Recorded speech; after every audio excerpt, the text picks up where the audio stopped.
Hello दोस्तों, आप सभी का लर्न विथ रोहित सानी क्लासेस में हार्दिक स्वागत है। तो चलिए आज जानेंगे एसएससी जीडी 2025 से फिजिकल के बारे में जानेंगे। साथ ही साथ फिजिकल का कटअप कितना जा सकता है और फाइनल मेरिट कटअप के बारे में जानेंगे। साथ ही साथ फिजिकल की तैयारी कैसे करें ये सभी जानेंगे।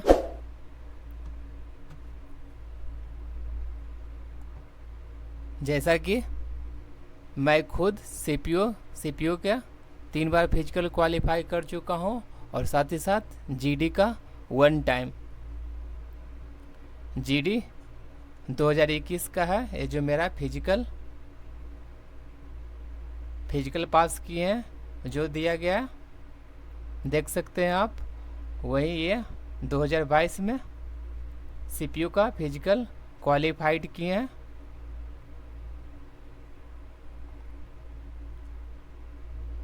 ये जो दिया गया रिजल्ट 2023 सीपीयू का है, फिजिकल किस तरीके से क्वालिफाई किए हैं।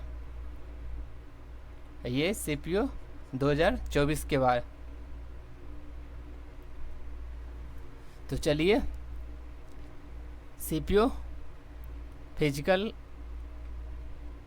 जैसे क्वालिफाई किए हैं किस तरीके से आप भी क्वालिफाई करेंगे, तो चलिए एक एक करके जानेंगे।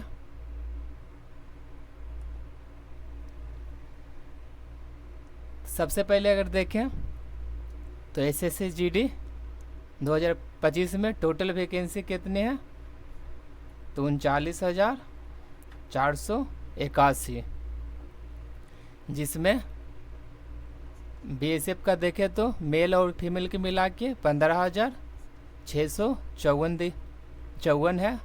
सीआईएसएफ का 7145, CRPF 11,541, SSB 819, ITBP 3,017, Assam rifles 1248, SSF 35 और एनसीसी और एनसीबी 22।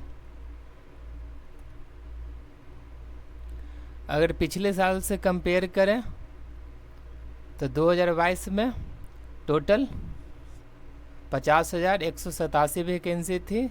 वहीं 2024 में अगर देखें तो 46,617 और 25 में है 39,481।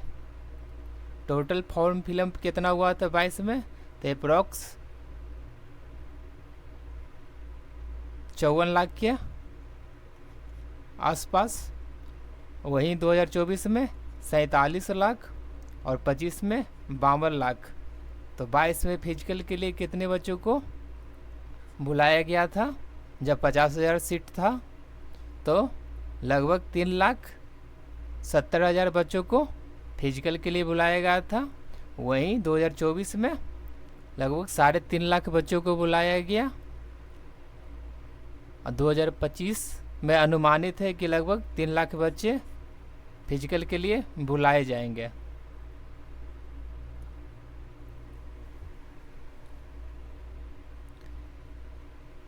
2024 का फिजिकल का अगर कटअप देखें तो जैसे अलग अलग स्टेट में अलग अलग जाता है कटअप। जैसे यूपी का अगर देखें तो जनरल का गया था 139, वहीं ओबीसी का सेम रहा था 139। बिहार का जनरल में देखें तो 125,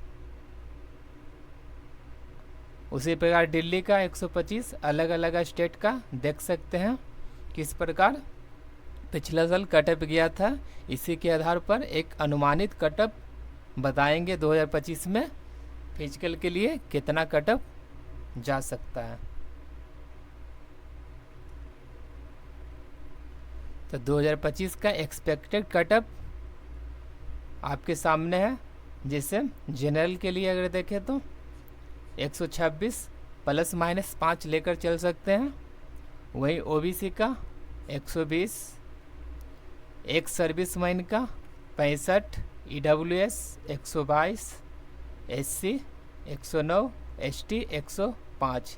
ये एक अनुमानित कटअप है, इसको ±5 लेकर चल सकते हैं। इतने नंबर जिन बच्चों को भी बन रहा है वो फिजिकल की तैयारी अच्छे से करें।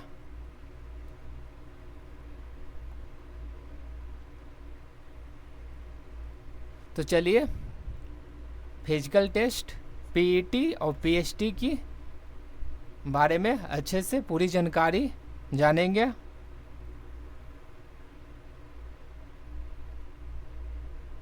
एसएससी जीडी की परीक्षा में जो फिजिकल टेस्ट जो होता है सबसे महत्वपूर्ण चरणों में से एक है, क्योंकि बहुत सारे बच्चे फिजिकल में लगभग 50% बाहर हो जाते हैं।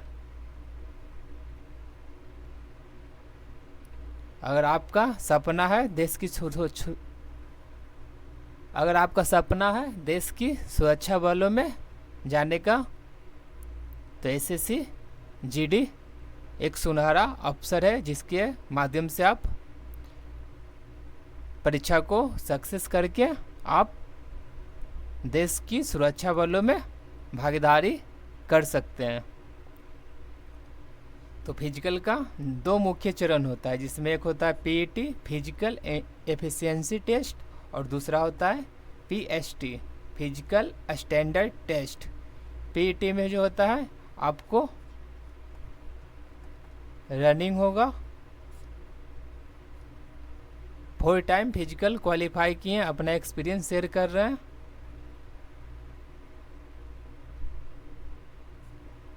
पीईटी में जो होता है रनिंग होता है, और पीएचटी में एसएससी जीडी की बात कर रहे हैं। पीएचटी में जो होता है आपका हाइट लिया जाएगा, वेट लिया जाएगा और चेस्ट लिया जाएगा। ये मेल के लिए है, बाकी फीमेल के लिए हाइट और वेट लिया जाएगा। चेस्ट फीमेल के लिए कंपलसरी नहीं है।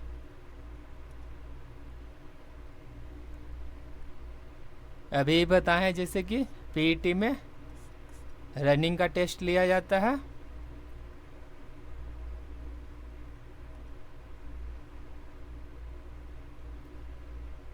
तो चलिए पीईटी की तैयारी कैसे करें। आपको रनिंग की तैयारी करना है। अगर आप बिगनर हैं, शुरुआत से दौड़ की तैयारी करना चाहते हैं, तो आपको शुरू में तेज़ दौड़ने की कोई ज़रूरत नहीं है। आप ग्राउंड पे जाइए, शुरू में 10-15 दिन धीरे धीरे वॉकिंग कीजिए और धीरे धीरे रनिंग कीजिए। सबसे पहले आपको ज़रूरत है स्टेमिना बढ़ाने की, तो आप जितना हो सके स्लो रनिंग करिए। और स्टेमिना अगर आपको बढ़ाना है, स्टेमिना बढ़ाने के लिए, तो आपको रनिंग के साथ साथ स्कीपिंग, साइकिलिंग और स्ट्रेचिंग करने की ज़रूरत है। एसएससी जीडी में आपको 5 किलोमीटर की दौड़ लिया जाता है। तो अगर आपका स्टेमिना मजबूत हो गया है, तो आपको सप्ताह में कम से कम 2 दिन ज़रूर कोशिश करें 5 किलोमीटर या इससे अधिक लॉन्ग रनिंग करने की कोशिश करिए। और धीरे धीरे समय, शुरू में टाइम पर ध्यान मत दीजिए, जितना हो सके सिर्फ स्टेमिना पर ध्यान दीजिए। और लास्ट में जब स्टेमिना मजबूत हो जाए, तो आप धीरे धीरे कोशिश करिएगा कि जितना कम टाइम में हो सके उतना अधिक रनिंग खींच सके। तो रनिंग करने के लिए आपको बहुत सारे तरीके अपनाने होंगे। सबसे पहले अगर देखें तो आपको एक अच्छा शूज चूज करना होगा। अगर आप शूज पहन के नहीं दौड़ते हैं तो आप ऐसे भी दौड़ सकते हैं, और जो भी शूज पहन के दौड़ता है तो अच्छे से एक कंफर्टेबल शूज का चयन करें, जो ज़्यादा ना भारी हो न ज़्यादा हल्का हो, अपने पैर के अनुसार कंफर्टेबल जो लगे वो वही चुनिए। और प्रैक्टिस के दौरान जो जूता पहन के रनिंग करते हैं कोशिश करिए वही शूज आप फिजिकल के टाइम भी पहने। और साथ ही साथ आपको एक बहुत अच्छे नींद लेने की ज़रूरत है, क्योंकि आप रनिंग कीजिएगा तो बहुत थकान होगा। तो जितना हो सके 7-8 घंटे का कम से कम नींद अवश्य लें, और पानी ज़्यादा से ज़्यादा पिएं ताकि बॉडी हाइड्रेट रहे।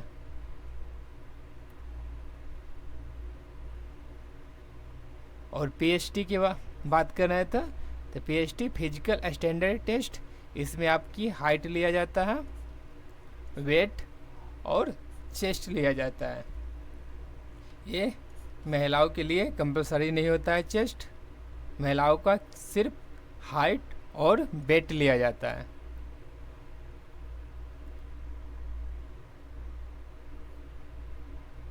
अगर आपका हाइट कम है, थोड़ा बहुत अगर कम है तो आप बढ़ा सकते हैं। जितना हो सके लटकने, रस्सी कूदने और योग से इसे सुधारा जा सकता है। अगर माइनर जैसे 1 सेंटीमीटर 1.5 सेंटीमीटर का हाइट आपका कम हो तो। और चेस्ट के लिए आप पुशअप, पुलअप्स और बेंच प्रेस की प्रैक्टिस करें।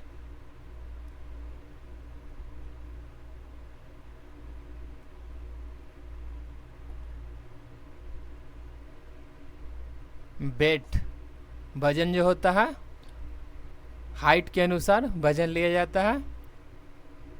जैसे मेरा हाइट 172 सेंटीमीटर है, तो हाइट के अनुसार मिनिमम वजन मेरा 54 केजी होना चाहिए और मैक्सिमम 72 केजी, इसी रेंज में होना चाहिए। और बाकी आप अपने हाइट के अनुसार वेट देख सकते हैं कहीं से भी, गूगल से।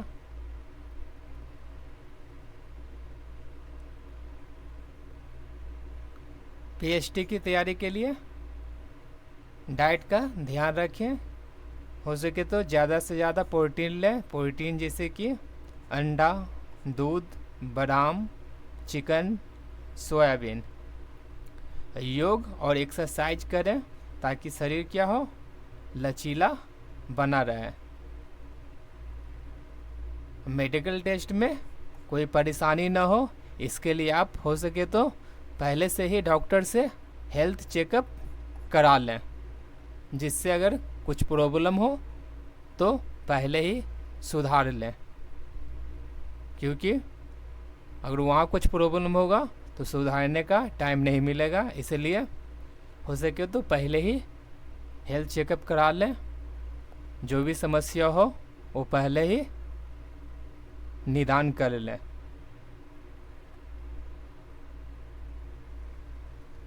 क्लास के लास्ट में आपको एक फाइनल मेरिट कटअप बताएंगे।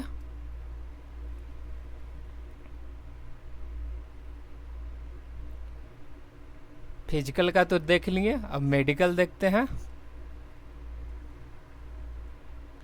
फिजिकल अब पास कर लेते हैं तो लास्ट होता है मेडिकल। तो मेडिकल में अगर देखते हैं तो मेडिकल के टाइम क्या क्या चेक होता है।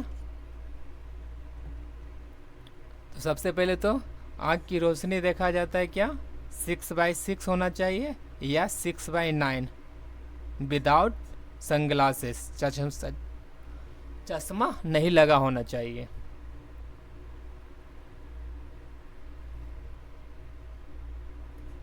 सिक्स बाई 9 वो डॉक्टर पे डिपेंड करता है। कोई अच्छा डॉक्टर अगर हो तो ले लेता है, नहीं तो अधिकतर तो 6/6 ही होता है। कानों की जांच, सुनने में कोई दिक्कत नहीं होना चाहिए। मेडिकल के लिए पहले से ही आप कान की सफाई करा ले पहले ही। नाक, गला और हड्डी की जांच, कलर ब्लाइंडनेस का जांच किया जाता है। अगर शरीर पर कोई अस्थायी टैटू है तो मेडिकल से पहले लेजर ट्रीटमेंट से हो सके तो हटाने की कोशिश करें। मेडिकल अगर आपका सही नहीं है तो पहले से डॉक्टर से चेकअप कराएं और सुधार करें।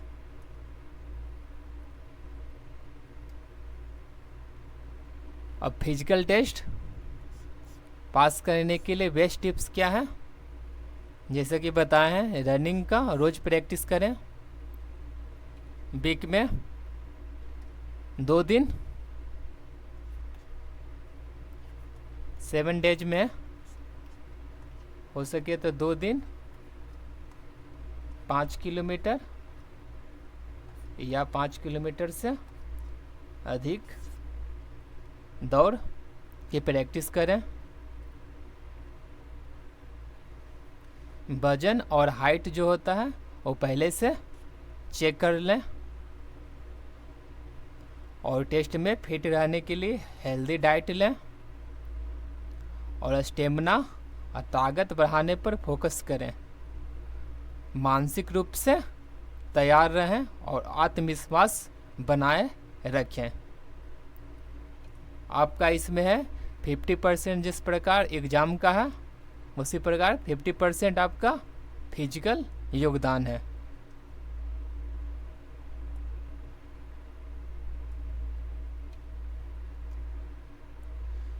एसएससी जीडी परीक्षा में लाखों उम्मीदवार बैठते हैं, लेकिन सफल कौन होता है? सफल वही होता है जो शारीरिक और मानसिक रूप से क्या होता है? मजबूत होता है।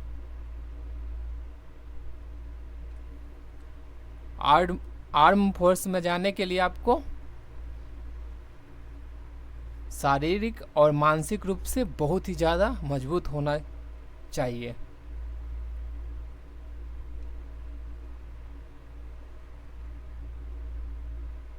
अगर इसी तरीके की कोई और जानकारी चाहिए तो कमेंट बॉक्स में ज़रूर कमेंट करिएगा।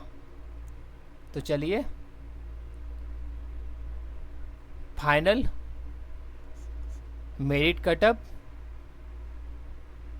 देखते हैं, खासकर बिहार के लिए और यूपी में इससे ज़्यादा जा सकता है, लेकिन ये स्पेशल जो कटअप है बिहार के लिए बता रहे हैं। एटलीस्ट कम से कम जैसे कि सीआरपीएफ भी पोस्ट मिल सके। तो यूआर के लिए 136 ±4 लेकर चलें। ओबीसी का 133, एक सर्विसमैन 85, ईडब्ल्यूएस 132, एससी 124 और एसटी 120। अनुमान यही है कि जिनका भी इतना नंबर बन रहा है उनको कोई ना कोई पोस्ट जरूर मिल जाएगी। हालांकि ±4 लेकर चल सकते हैं। फिजिकल पर अच्छे से ध्यान दीजिए।